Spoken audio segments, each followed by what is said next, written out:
तो साथियों, शुरुआत करते हैं बोर्ड सीरीज की नेक्स्ट वीडियो को, जो कक्षा 10 के राजनीति विज्ञान के लास्ट चैप्टर लोकतंत्र के परिणाम पर है। इसमें हम लोग महत्वपूर्ण बहुविकल्पी प्रश्नों को देखेंगे, जैसे पिछले वीडियो में हमने देखा था। तो चलिए शुरू करते हैं। पहला क्वेश्चन, दुनिया के अधिकांश लोग किस शासन प्रणाली को सबसे अच्छा मानते हैं? तानाशाही मतलब जिसमें कोई अकेला शासन करता है, राजतंत्र मतलब राजा का शासन, लोकतंत्र मतलब जनता का शासन, या अल्पतंत्र मतलब थोड़े लोगों का शासन। तो लोकतंत्र जो होता है, इसको दुनिया में सबसे अच्छा शासन माना जाता है, जिसमें जनता शासन करती है। एक वैध शासन है। वैध का मतलब कानून के हिसाब से चलने वाला शासन, जो बलपूर्वक सत्ता में आए, जिसे दूसरे देश का समर्थन प्राप्त हो, जनता ने चुनाव के माध्यम से चुना हो, या जिसमें केवल एक ही पार्टी हो।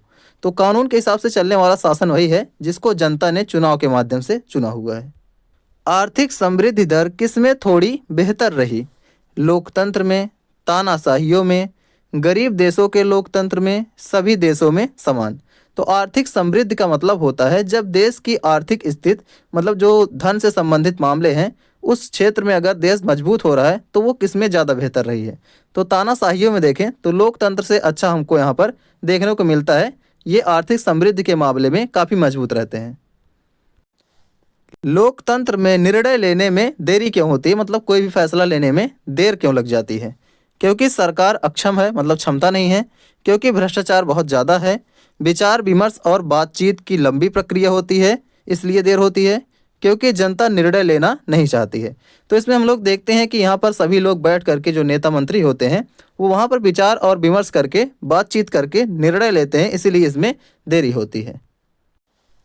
किसी देश की आर्थिक प्रगति किस पर निर्भर करती है? मतलब वो धन के क्षेत्र में कब ज़्यादा अच्छे से विकास कर पाएगा? जनसंख्या के आकार पर, वैश्विक स्थिति और सहयोग पर, सरकार की नीतियों पर, या फिर उपयुक्त सभी? तो हम देखते हैं कि जनसंख्या पर भी डिपेंड करता है कि कोई देश कितना आर्थिक प्रगति कर सकता है, धनवान हो सकता है या नहीं हो सकता है, और विश्व में उसका सहयोग कौन कौन कर रहे हैं, सरकार कैसी नीतियाँ बना रही है। इन सब पर ये चीज़ें डिपेंड करती है कि कोई आर्थिक प्रगति कितना ज़्यादा कर पाएगा। कौन सी शासन व्यवस्था अपनी गलतियों को सुधारने का अवसर देती है? तानाशाही, एक दलीय शासन, लोकतंत्र, या फिर राजतंत्र? तो लोकतंत्र जो होता है, इसमें हम लोग देखते हैं कि 5 वर्ष के बाद या 6 वर्ष के बाद चुनाव होते रहते हैं, जिसमें हम लोग अपनी गलती को सुधार सकते हैं, और अगर किसी गलत नेता को चुन दिए हैं तो उसको हटा सकते हैं। आर्थिक असमानता कम करने के मामले में लोकतंत्र का कैसा रिकॉर्ड रहा है? बहुत उत्कृष्ट, तानाशाहियों से बेहतर, बहुत संतोषजनक नहीं रहा, या सबसे खराब रहा? तो हम देखते हैं कि बहुत ज़्यादा संतोषजनक तो नहीं रहा है, लेकिन फिर भी थोड़ा बहुत बेहतर रहा है। लोकतंत्र में पारदर्शिता का क्या अर्थ है? गुप्त निर्णय, तानाशाही शासन, नियम जानने का अधिकार, या फिर सरकारी दबाव?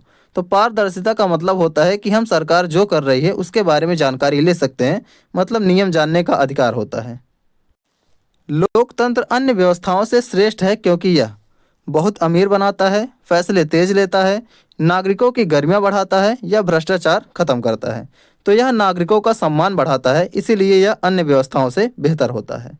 भारत में सूचना का अधिकार अधिनियम किस वर्ष लागू किया गया था?